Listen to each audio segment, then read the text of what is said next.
Well, hello. This is Minor Roll here, and I know it's been, well, who knows how long since I've done, just another normal video. Or, and that's aside the one that I made at some point last month explaining my absence. But anyway, y'all came here for this video about Pokemon and Earthbound comparisons. In this video I will be talking about, what those two games, or what the whole Pokemon main series games, and Earthbound, as well as just probably the Mother series in general, what they have in common, and also how they're different. But before I do that, of course, sit through this as I will advertise some Facebook Pokemon groups.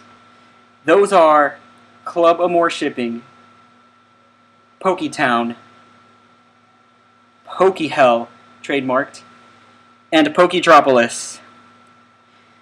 I'll leave the links to those groups in the description below. But anyway, without further ado, let's get into the comparisons, as I have promised to y'all from Facebook, Instagram, and Twitter, as I'll show some of those screenshots here. And now, so I will start with the similarities. So first, I'm not gonna mention extremely obvious ones, such as oh, they're both made by Nintendo and they're both just RPGs. Well, actually, I'll expand on the RPG one later on. But anyway, now for real, I'm going to start. So one of the similarities I found between Earthbound / the Mother series, as well as the Pokemon main series games, is that they're both made by one of the same companies, which at the time of Mother and Mother 2, or Earthbound, they were made by Ape Incorporated, which they're now known as Creatures. Which, as if you know, they also are responsible for the Pokemon games. In fact, Creatures Inc. owned a third of Pokemon, from what I remember, or at least they so did in the first games, Red, Blue, Yellow, or Red, Green, Blue, and Yellow if you're from Japan. Anyway, that's one of the similarities. Another similarity, going on to that RPG factor, they're both non-traditional turn-based RPGs. And then another similarity between them is that they both have a bike and a bike theme, which I will show you, or have you hear some clips shortly. But I won't play the whole clip because I don't want to get copyrighted. So anyway, here's the clip, or the audio from the bike theme from Earthbound.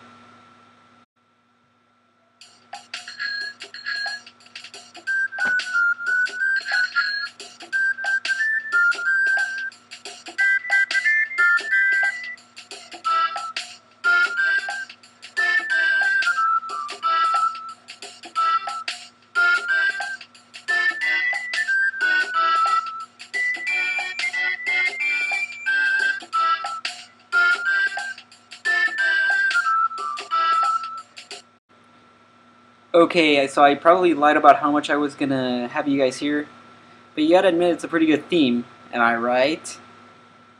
What are the chances of me getting copyright striked, unless y'all report me? Please don't. Cause seriously though, I'm a small channel.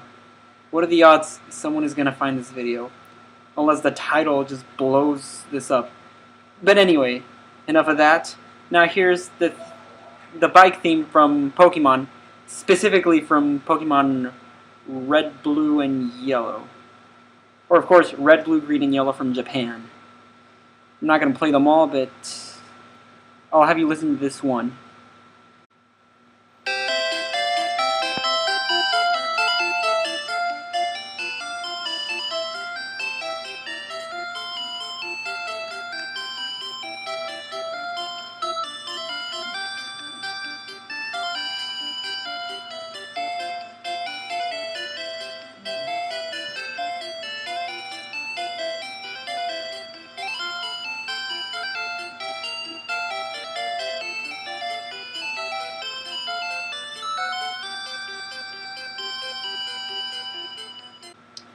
Well, those were the bike themes. Yeah, like that one I said was from Gen 1. And if I had to choose a favorite between all the Pokemon games, I don't know, I'm kind of tied between Gen 2's and Gen 6's bike theme. But anyway, enough of like Pokemon bike themes. Those were all the bike themes from both games as a comparison. And continuing on with the whole bike comparison, you get them for free, or you kind of do in Earthbound, while in Pokemon, at least in the first game, you technically get a voucher for it. Only in Gold and Silver and Crystal, you actually get it for free.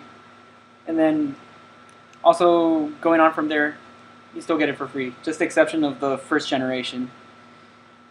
Anyway, continuing on with more comparisons between Pokemon and Earthbound. They both have an item and inventory size limit. Or at least the first generation does. But nonetheless, they both have like a thing for items and inventories, which, of course, I would think that all RPGs have them.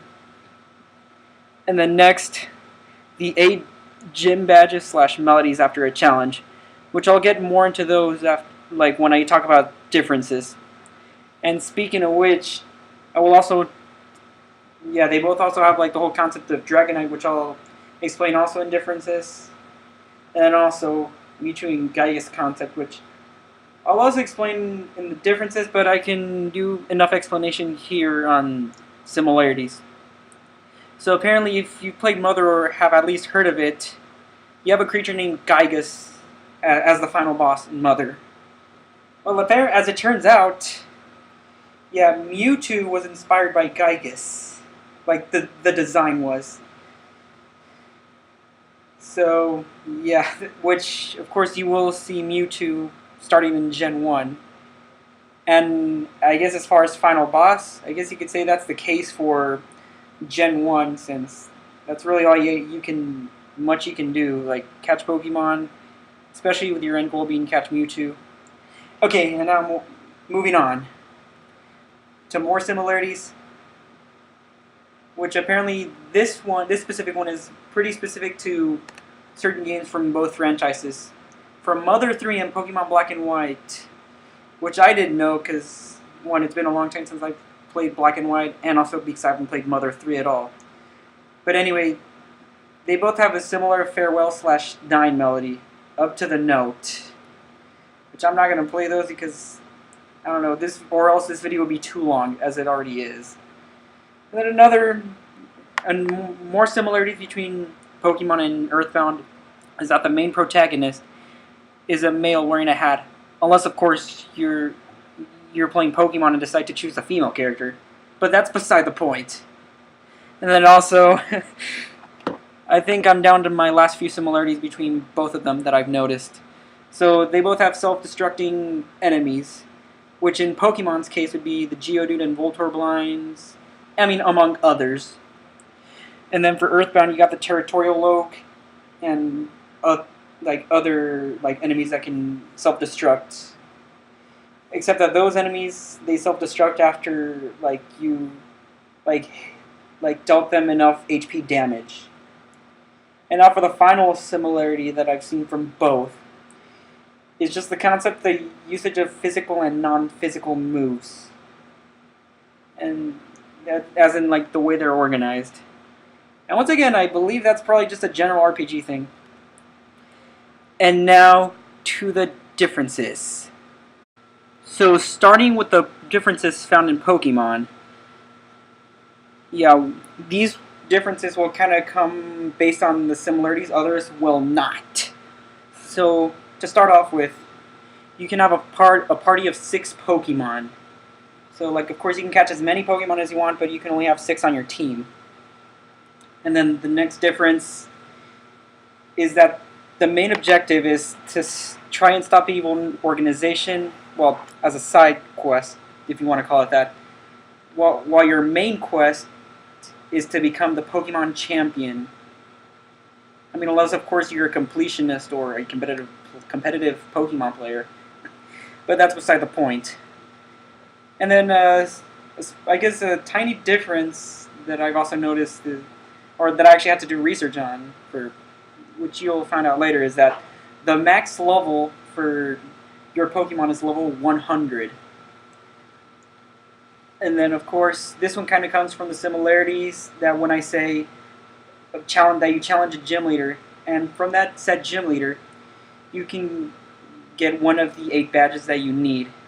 I mean, and of course, that rule does not apply for Gen 7. And then continuing on, based on the similarities, Dragonite.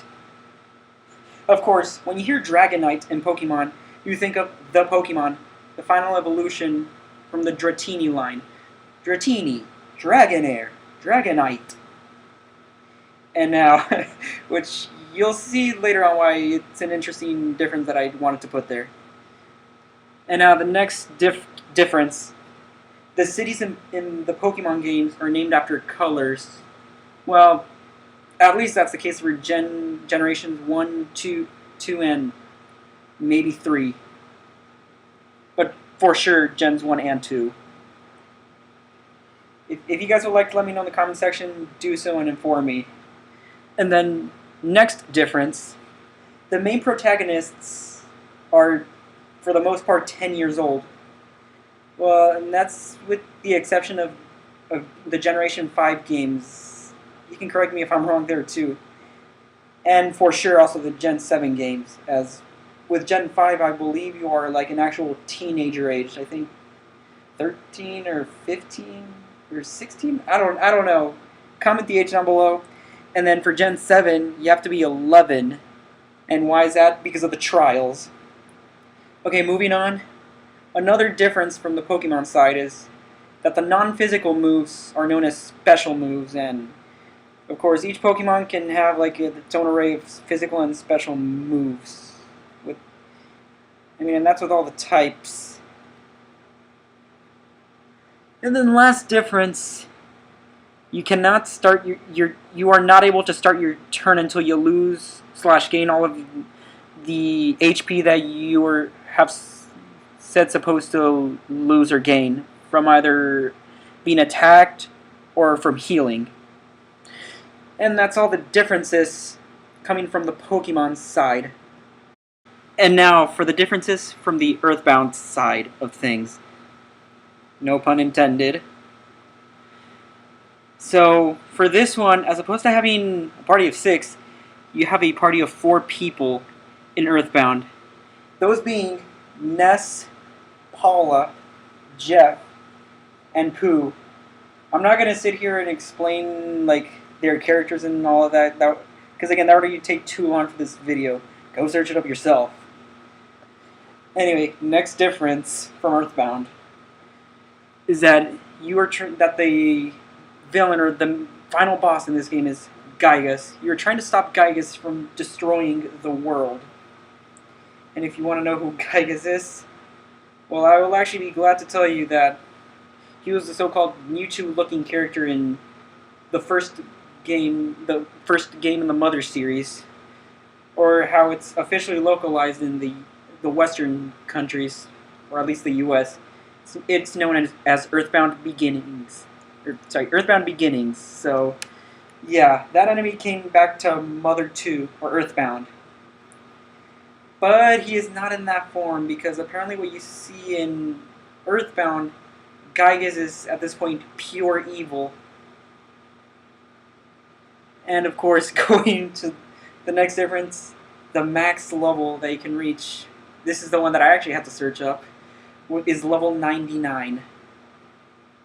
It bothers me that it's not even ending with a 0. Dang it. But anyway, the next thing is challenging like the bosses. And these bosses apparently you challenge like for a so-called sanctuary space, and each of those 8 sanctuary spaces, after beating the 8 bosses, you can collect one of 8 melodies for the Sound Stone. Collect all 8, Ness goes unconscious and goes inside his own conscience to beat the evil side of him, and then after that he's conscious again after his friends worry. And those friends, of course, being Paula, Jeff, and Pooh. But anyway, next differences.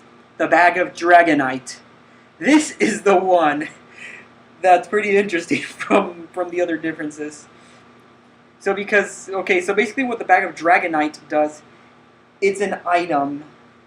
So this item, it temporarily transforms you, like the party member that uses this item, turns them into a dragon and attacks the enemy head on. And then of course now, next difference, the first 4 cities in the game are named after numbers.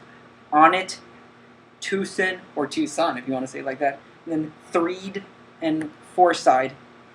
Any city after that has other names like Summers, Winters, and I forget the rest.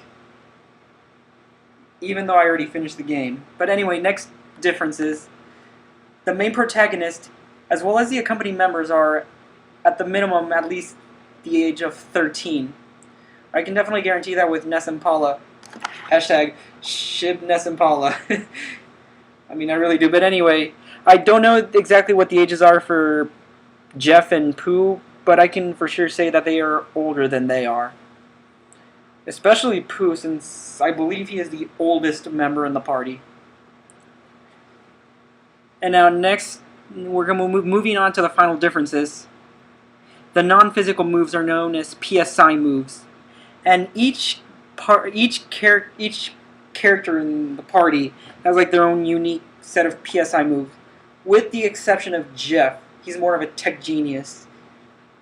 I mean, and although I will also say, yeah, some of the PSI moves are also shared between other members. And now for the last difference. Even if your HP counter is going up or down, like you're losing, like you're getting more damage, you're continuously getting damage or continuously healing, you can still like call a move, like attack, use PSI or whatever, as long as it's your turn. So yeah, this is one of those speedy games where you kind of have to think reasonably fast. Anyway, I think that's it for the differences from Earthbound, and from this whole video altogether. So that's all I gotta say. And if you like this video, don't forget to follow me and like me on my social media. Like me on Facebook. Follow me on Instagram. Follow me on Twitter. And subscribe to me on YouTube. Well, it was fun making this video. And boy, look, this is very long. 18 plus minutes. Probably 19 by the end of this video. But, anyway, that's all for now. Until next time, until I make another video, goodbye.